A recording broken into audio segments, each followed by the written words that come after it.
Oil দিচ্ছি আমরা।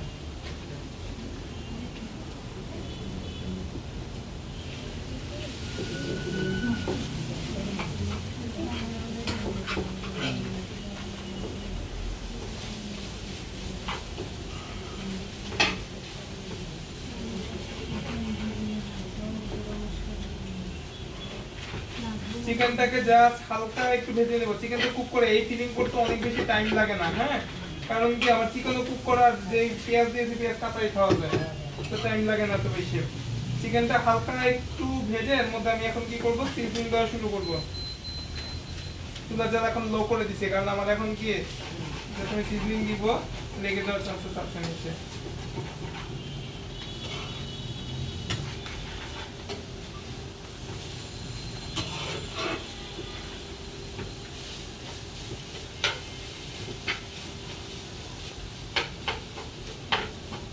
ওকে, কি কি দিচ্ছি? প্রথমে দিচ্ছি সল্ট,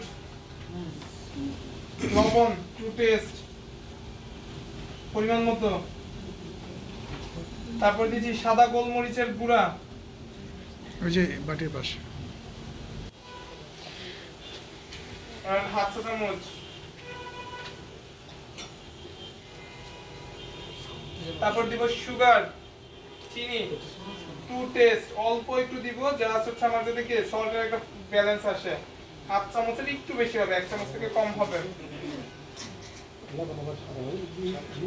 তারপরে দিচ্ছি কি চিকেন পাউডার। চিকেন পাউডার হচ্ছে পরিমাণ মতো, নর ব্র্যান্ডের চিকেন পাউডার ইউজ করবেন, থাইল্যান্ডের। এটা আমি দিচ্ছি अराउंड 1 থেকে 1.5 চামচের মতো। এখানে হাফ চা চামচ লেখা আছে, তাহলে কি এখানে পরিমাণ বাড়াই দিই? হ্যাঁ, বাড়ায় দেন। ওইটার জন্য আমরা হচ্ছে আমাদের এই কোয়ান্টিটি হিসাব করে আমাদের তো অনিয়নের পরিমাণ অনেক বেশি, বুঝছেন না? ওকে, অনিয়নটা হাফ কেজি মতো লাগবে। এটা না হাফ না, এটা মানে এক চা চামচ খাওয়া যায়।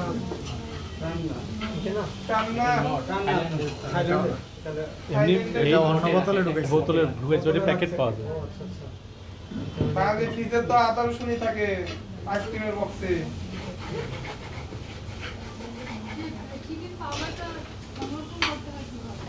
এভাবে বাইরে রাখবেন না, যখন দেখবো লবণ কি পানি ছাড়ে অনেক সময় দেখা যায় যে বর্ষার সময় পানি পানি হয়ে যায়, তখন যদি ওরকম হয়ে যায় তখন ফ্রিজে রাখবো, আদারওয়াইজ বাইরেই রুম টেম্পারেচারে থাকবে যখন গুঁড়ো অবস্থায় থাকবে।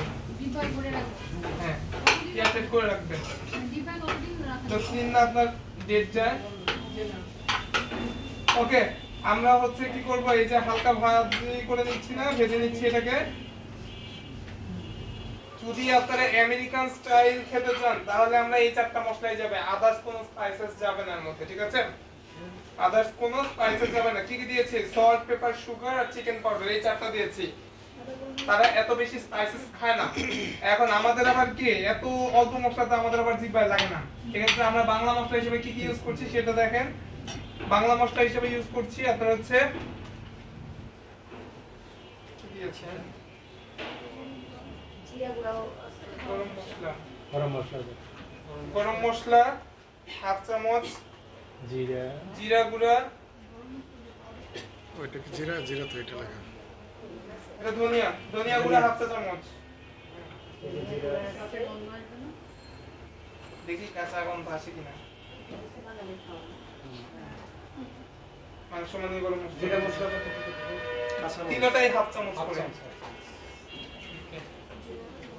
ব্যাস, এখন আমরা হচ্ছে এটা কি করব, একটু ফ্রাই করে নিব। কতক্ষণ ফ্রাই করব? যতক্ষণ না আমার কি হয় এই মশলা আর গরম মশলা এই তিনটা দিয়েছি। এখন না,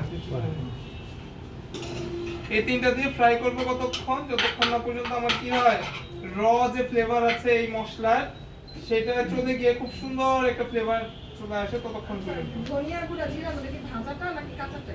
রাঁধুনি ইউজ করছি। ভাজাটা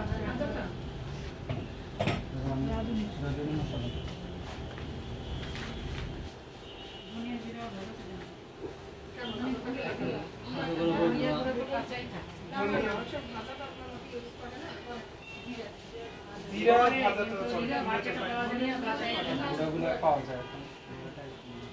যাই হোক, রাঁধুনি ইউজ করছি, আপনারা রাঁধুনি ইউজ করেন।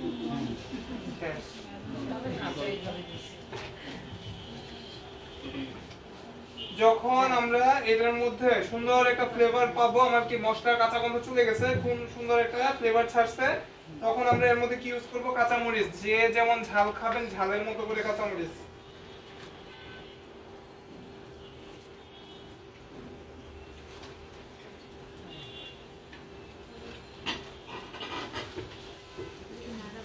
এখানে ওই হলুদ মরিচ দিয়ে কালারফুল করেন না, এটা কিন্তু কালারফুল হবে না, এটা থাকবে একটু হোয়াইট।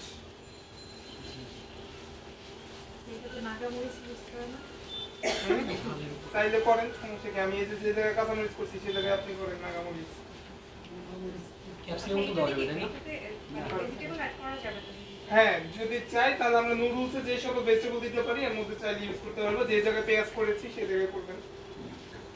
ক্যাপসিকাম দেওয়া যাবে? যাবে, মানে পেঁয়াজটা আমরা যখন দিলাম তখন তখন ওটাও দিয়ে ভেজিটেবল দিতে দিবেন। হবে। হ্যাঁ ওই ভেজিটেবলের থিকনেস অনুযায়ী বা সিদ্ধ টাইম অনুযায়ী এটা দিবেন। ওকে, কাঁচামরিচ দিয়ে বেশিক্ষণ রাখবো না, কাঁচামরিচ দিয়ে যা হালকা একটু নেড়ে চেড়ে কাঁচামরিচের ফ্লেভার ছাড়লে তখন আমরা এর মধ্যে কি দিব? এই যে চিকেন স্টক, গুঁড়া দুধ আর কি কর্নফ্লাওয়ার।